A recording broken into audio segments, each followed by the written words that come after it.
현미밥, 통밀빵, 100% 과일 주스 매일 챙겨 드시고 계신가요? 그것들이 사실 혈당을 가장 빨리 올릴 수 있는 음식일 수 있습니다. 건강식으로 알려진 음식들이 오히려 수치를 안 떨어뜨리는 이유가 따로 있거든요. 이건 한두 사람한테만 일어난 일이 아니에요. 2015년 셀 학술지에 열린 한 연구가 같은 음식이 사람마다 정말 다르게 반응한다는 걸 800명 데이터로 보여줬습니다. 안녕하세요. 공대 출신 한의사 장동훈입니다. 솔직히 말씀드리면 식이상담으로 오시는 분들 중에서 한약 처방을 안 드리고 식사 순서만 바꿔드린 분이 계세요. 이것만으로도 수치 변화가 분명히 보이시는 경우가 있거든요. 한약을 권하기 전에 식습관부터 짚어보는 게 순서라고 봅니다. 오늘 영상 끝까지 봐주시면 건강식 라벨러의 함정 7가지, 같은 음식인데 사람마다 다른 이유, 그리고 오늘 저녁부터 바로 바꿀 수 있는 3가지, 이렇게 정리해드리겠습니다. 식이관리 열심히 하시는 분들이 흔히 받으시는 안내가 이런 거예요. 현미밥으로 바꾸세요. 흰빵 대신 통밀빵, 단 음료 대신 100% 과일 주스.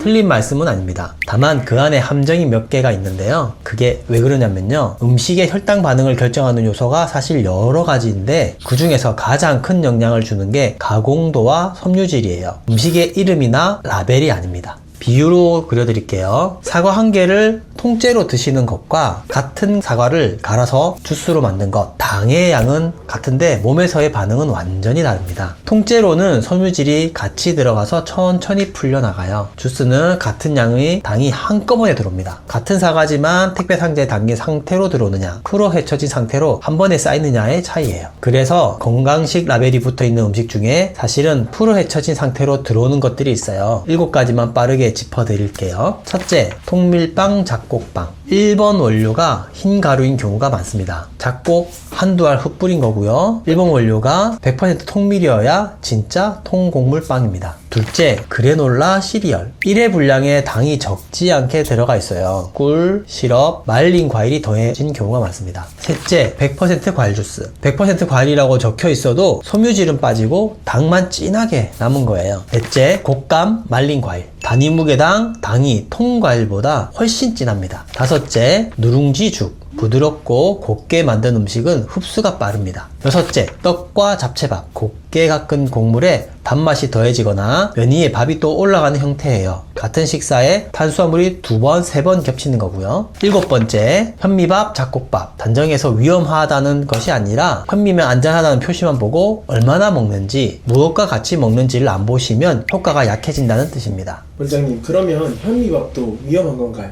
처음부터 100% 잡곡으로 바꾸지 않으셔도 좋습니다. 전체 밥량의 3분의 1 정도부터 시작해서 천천히 늘려가시는 게 속에도 부담이 덜합니다. 얼마나 먹느냐, 그리고 무엇을 같이 먹느냐, 이게 더 중요해요. 한 가지 덧붙이자면, 진료실에서 식이상담을 받으시는 분들께 첫 진료에서 가장 먼저 부탁드리는 게 있어요. 일주일 동안 본인이 뭐를 드셨는지 식사 기록을 적어 오시는 일입니다. 본인은 잘 챙겨 먹는다고 생각하시는데 막상 적어보면 아, 내가 여기서 세고 있었구나 하시는 분들이 정말 많거든요. 라벨로만 보지 말고 본인 일주일 한번 적어보시는 걸 권합니다.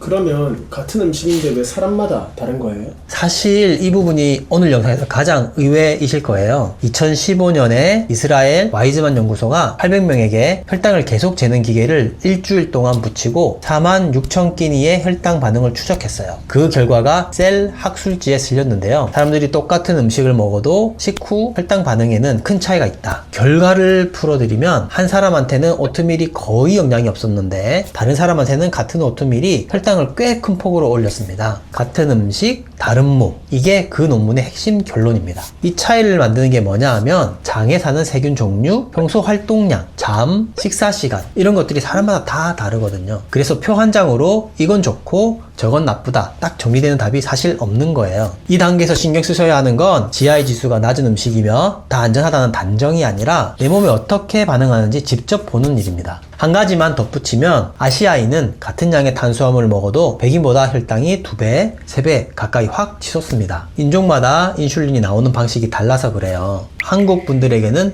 외국 가이드라인을 그대로 적용하시면 어긋날 수 있다는 뜻입니다. 한방에서도 그런 관점이 있나요? 네, 원리가 뭐냐면요, 한방에서는 옛날부터 같은 음식이 사람마다 다르게 반응한다고 봤어요. 비위, 그러니까 소화기 전반 음식을 받아들이고 기운으로 바꾸는 축이요. 이게 따뜻한 분, 찬 분, 약한 분, 강한 분 다 다르거든요. 찬 음식이 많거나 익히지 않는 채소가 많으면 소화기가 약한 분들은 음식을 잘 못 풀어냅니다. 받아들인 음식을 몸에 쓸 수 있는 형태로 바꾸는 힘이 약하다는 뜻이에요. 이게 잘 안 되면 같은 양의 음식이라도 몸이 처리하는 부담이 커집니다. 신기한 건 2015년 셀 논문이 800명 GCM 데이터로 보여준 같은 음식, 다른 몸이라는 결과와 한방에서 수백 년 전부터 본 체질별 차이가 거의 같은 얘기를 다른 언어로 하고 있다는 거예요. 이 부분은 섬세하게 봐야 하는 구간이에요. 이 음식은 좋고 저 음식은 나쁘다는 그런 단순한 그림이 아닙니다. 그러면 오늘 저녁부터 바로 바꾸실 수 있는 게 있을까요? 있습니다. 세 가지만 말씀드릴게요. 음식을 끊는 게 아니라 먹는 순서와 시간, 그리고 무엇과 같이 먹느냐만 바꾸는 거예요. 첫째, 한 끼 안에서 음식 순서입니다. 채소 단백질 먼저, 탄수화물을 마지막으로 드세요. 2015년에 미국 와일 코넬 의대 연구진이 발표한 임상 결과인데요. 같은 음식을 같은 사람에게 먹였는데 순서만 바꿨더니 식후 혈당 곡선 정점이 40% 넘게 떨어졌습니다. 같은 끼니, 같은 양, 순서만 다른 거예요. 한방에서도 식사를 채소나 국물부터 시작해서 위를 부드럽게 깨우는 게 좋다는 관점이 있는데요. 메커니즘 차원에서 정확히 맞아떨어집니다. 둘째,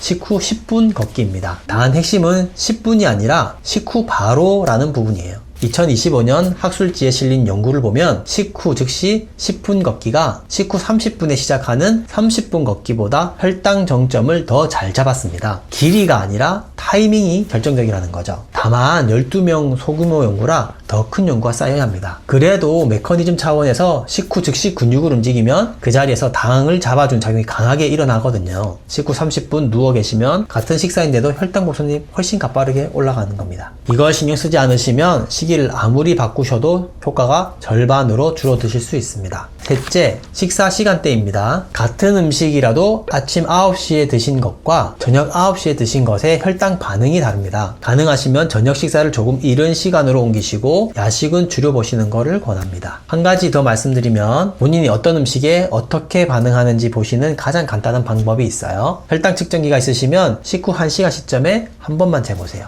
가능하시면 매일 같은 시간에 일주일만 해보시면 어떤 음식이 본인 몸에서 진짜로 다른지 보입니다. 라벨에 적힌 GI 수치가 아니라 본인 몸에 직접 말해주는 답이거든요. 이거 다 한방에서 보시는 건가요? 먹는 순서와 시간, 그리고 무엇과 같이 먹느냐, 이 세 가지는 한방 식이 원칙의 핵심과 정확히 겹쳐요. 속을 부드럽게 깨우고 무리하지 않게 몸의 하루 리듬에 맞춘다는 거죠. 옛날 분들이 짐작으로 만든 원칙이 아니라 지금 임상 연구가 같은 결론을 보여주고 있는 겁니다. 오늘 내용을 한 줄로 정리하면 당뇨에 좋은 음식 목록은 사실 사람마다 다릅니다. 라벨이 아니라 얼마나 가공됐는지, 무엇과 같이 먹는지, 먹는 순서, 먹는 시간, 이 네 가지를 보시는 게 훨씬 정확합니다. 다만 두 가지는 분명히 말씀드릴게요. 첫째, 시기만으로 모든 분의 혈당이 잡힌다는 약속은 드리지 않습니다. 약을 드시는 분은 임의로 끊으시면 안 되고 시기 변화는 양양 옆에서 같이 가는 그림이어야 합니다. 둘째, 모든 분께 똑같은 그림이 나온다고 약속 드리지 않습니다. 같은 식사 순서를 적용해도 반응폭은 분명히 다르니까요. 저 같은 경우는 시기 변화를 보통 3개월 단위로 봅니다. 누수 위치가 깊으신 분, 그리고 어디까지 되돌리기를 원하는지에 따라 3개월을 넘어 이어가야 하는 경우도 분명히 있습니다. 방향만 정확히 잡히면 반응은 분명하게 올라오시는 경우가 많습니다. 오늘부터 한 가지만 시도해보면 좋겠습니다. 채소 먼저 드시기, 식후 10분 걷기, 둘 중 하나라도요.